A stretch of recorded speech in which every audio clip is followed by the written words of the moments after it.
warahmatullahi wabarakatuh. Baik, di video ini kita akan bahas materi bab 1 ya, tentang himpunan. Apa sih disebut dengan himpunan? Himpunan adalah kumpulan dari objek-objek yang berbeda. Nah, untuk menyatakannya itu bisa menggunakan huruf kapital. Sedangkan anggota-anggotanya nanti menggunakan huruf kecil ya. Objek dalam himpunan disebut dengan juga elemen, unsur, atau anggota. Nah, mana yang bukan merupakan himpunan, mana yang merupakan himpunan? Yang merupakan himpunan adalah nomor 1 sampai 5. Kenapa? Karena definisinya jelas ya. Antara saya sama Anda tidak akan beda gitu persepsinya. Tapi kelompok nomor 6 sampai 10 itu bukan himpunan. Kenapa? Beda persepsi ya. Saya bilang situ cantik ya, tapi Anda nggak bilang yang itu cantik gitu ya. Jadi ini bukan termasuk himpunan. Bagaimana cara penyajian himpunan? Cara penyajian himpunan bisa dengan cara yang pertama adalah enumerasi, yaitu setiap anggota didaftarkan secara rinci ya. Contoh, himpunan 4 bilangan asli pertama 1 2 3 4 ya. Himpunan bilangan genap positif pertama 2 4 6 8 ya. Kemudian R adalah himpunan dari A, B, A, B, C ya. Kemudian himpunan A, C. Kemudian ada juga nih ya, himpunan C, itu adalah himpunan dari A. Kemudian himpunan lagi dari A, kemudian himpunan dari A ya. Kemudian K adalah himpunan kosong, himpunan dari himpunan kosong. Ada di bentuk himpunan seperti ini. Nah, ini kalian akan temukan di perkuliahan di skrip.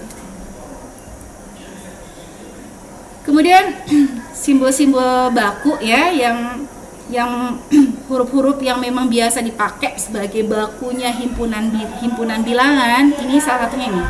Yang pertama adalah P adalah himpunan bilangan bulat positif. Bilangan bulat positif itu berarti termasuk 0 juga di dalamnya ya. Jadi harusnya 0, 1, 2, 3 ya, bukan 1, 2, 3 dan seterusnya, tapi ada 0, 1, 2, 3 dan seterusnya. Maaf, kurang tulis typo ya, kurang angka 0 di situ. Kemudian N untuk himpunan bilangan asli ya. Kemudian Z untuk himpunan bilangan bulat ya, dan Q untuk himpunan bilangan rasional, R himpunan bilangan real, dan C himpunan bilangan kompleks. Himpunan yang universal atau semesta disimbolkan dengan U. Misalnya U 1 2 3 4 5 dan A adalah himpunan bagian dari U. A itu adalah 1 3 dan 5. Kemudian cara penyajian himpunan yang selanjutnya adalah dengan notasi pembentuk himpunan. Notasinya adalah X, garis lurus ke atas itu namanya dibaca sedemikian sehingga syarat yang harus dipenuhi oleh X. Contoh, A adalah himpunan bilangan bulat positif yang lebih kecil daripada 5 ya, ditulis sebagai X bilangan bulat positif lebih kecil dari 5, ditulis sebagai X anggota dari P ya, itu kurang anggota dari P, X kurang dari 5 yang ekivalen dengan 1 2 3 4 ya. Kemudian M adalah mahasiswa yang mengambil mata kuliah matematika diskrit. Nah, itu adalah notasi pembentuk himpunan. Kemudian diagram Venn bisa juga disajikan dalam diagram Venn ya.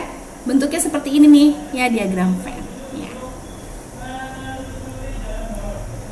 Nah, simbol untuk himpunan ya.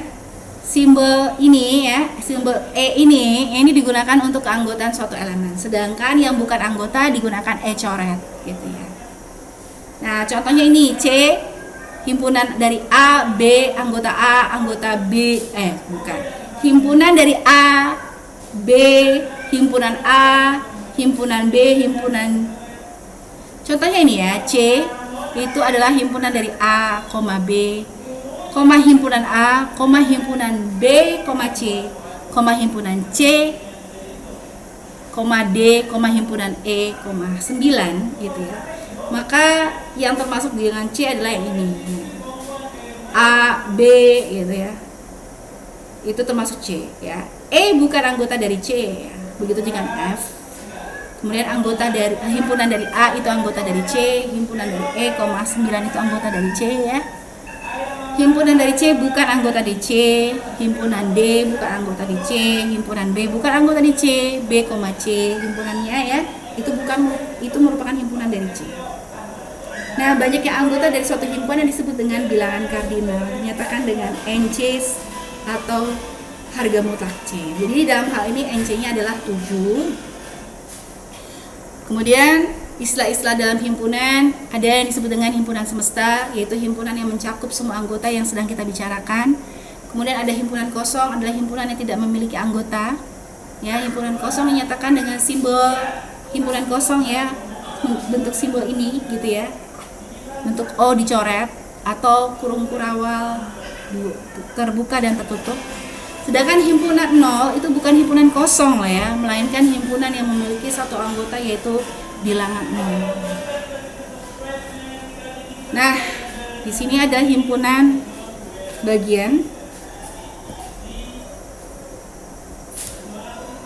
Ini ada himpunan bagian ya.